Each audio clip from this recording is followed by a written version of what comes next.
गुरुदेव भगवान की जय। प्यारे कृष्ण कन्हैया लाल की जय। श्री पुरुषोत्तम मास महात्म्य कथा अध्याय 15। श्री नारायण बोले, नारद सुदेव ब्रह्मा ब्राह्मण हाथ जोड़कर गदगद स्वर से भक्त वत्सल श्री कृष्ण देव की स्तुति करता हुआ बोला, हे देव, हे देवेश, त्रैलोक्य को अभय देने वाले हे प्रभु, आपको नमस्कार है। हे सर्वेश्वर, आपको नमस्कार है। मैं आपकी शरण में आया हूँ। हे परमेश्वर, हे शरणागत वत्सल, मेरी रक्षा करो। हे जगत के समस्त प्राणियों से नमस्कार किए जाने वाले, हे शरण में आए हुए लोगों के भय का नाश करने वाले, आपको नमस्कार है।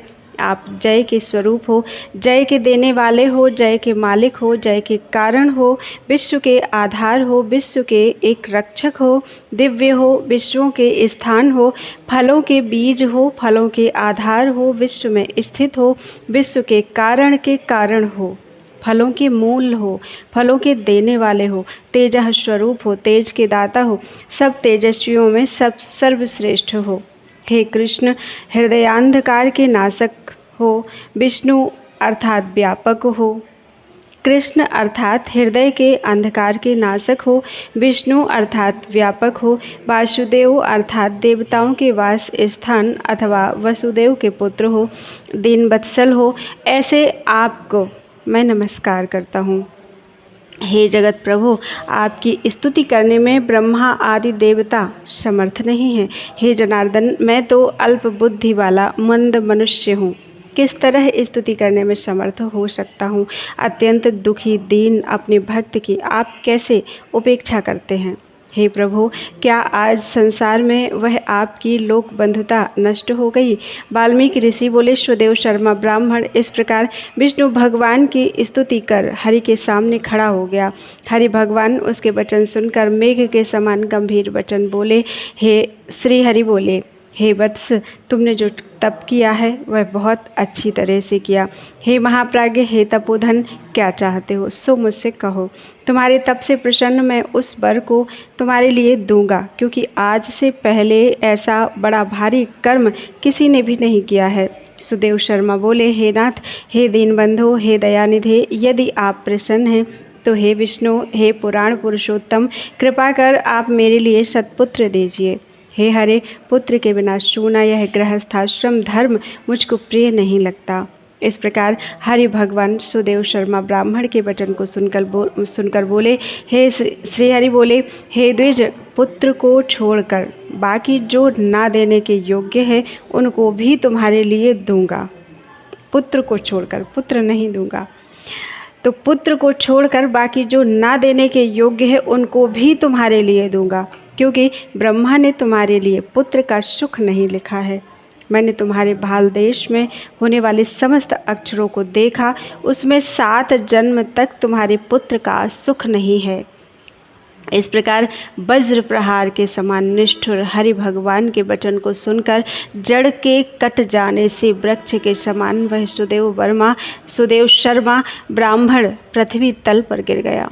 पति को गिरे हुए देखकर गौतमी स्त्री अत्यंत दुखित हुई और पुत्र की अभिलाषा से वंचित अपने स्वामी को देखती हुई रुदन करने लगी। कुछ समय बाद धैर्य का आश्रय लेकर गौतमी स्त्री गिरे हुए पति से बोली। गौतमी बोली, हे नाथ, उठिए उठिए, क्या मेरे वचन का स्मरण नहीं करते हैं। ब्रह्मा ने भाल देश में जो सुख दुख लिखा है वह मिलता है। रमानाथ क्या करेंगे। मनुष्य तो अपने किए कर्म का फल भोगता है।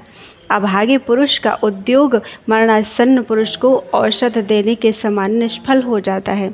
जिसका भाग्य प्रतिकूल है अर्थात उल्टा है, उसका किया हुआ सब उद्योग व्यर्थ होता है। समस्त वेदों में यज्ञ, दान, तप, सत्य, व्रत आदि की अपेक्षा हरि भगवान का सेवन श्रेष्ठ कहा है, परंतु उससे भी भाग्य बल श्रेष्ठ है। इसलिए हे भूसुर, सर्वत्र से विश्वास को हटाकर उठिए। और शीघ्र दैव का ही आश्रय लीजिए। इसमें हरि का क्या काम है। इस प्रकार उस गौतमी के अत्यंत शोक से युक्त वचन को सुनकर दुख से कांपते हुए गरुण जी विष्णु भगवान से बोले।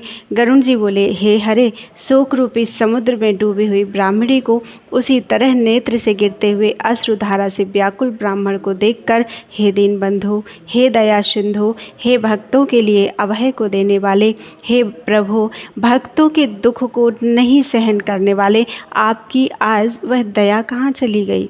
अहो, आप वेद और ब्राह्मण की रक्षा करने वाले साक्षात विष्णु हो। इस समय आपका धर्म कहाँ गया। अपने भक्त को देने के लिए 4 प्रकार की मुक्ति आपके हाथ में ही स्थित कही गई है। अहो, फिर भी वे आपके भक्त उत्तम भक्ति को छोड़कर चतुर्विध मुक्ति की इच्छा नहीं करते हैं और उनके सामने 8 सिद्धियां दासी के समान स्थित रहती हैं। आपके आराधन का महात्म्य सब जगह सुना है। तब इस ब्राह्मण के पुत्र की वांछा आज पूर्ण करने में आपको क्या परिश्रम है। हाथी दान करने वाले पुरुष को अंकुश दान करने में क्या परिश्रम है। अब आज से कोई भी आपके चरण कमल की सेवा नहीं करेगा। जो पुरुष के भाग्य में होता है वही निश्चय रूप से प्राप्त होता है। इस बात की प्रथा आज से संसार में चल पड़ी और आपकी भक्ति रसातल को चली गई, अर्थात लुप्त हो गई। हे नाथ, आप करने तथा ना करने में स्वतंत्र हैं। यह आपका सामर्थ्य सर्वत्र विख्यात है। आज वह सामर्थ्य इस ब्राह्मण को पुत्र प्रदान ना करने से नष्ट होता है। इसलिए आप इस ब्राह्मण के लिए अवश्य एक पुत्र प्रदान कीजिए। सुदामा ब्राह्मण ने आपकी आराधना कर उत्तम वैभव को प्राप्त किया। आपकी कृपा से सांदीपनी गुरु ने मृत पुत्रों को प्राप्त किया।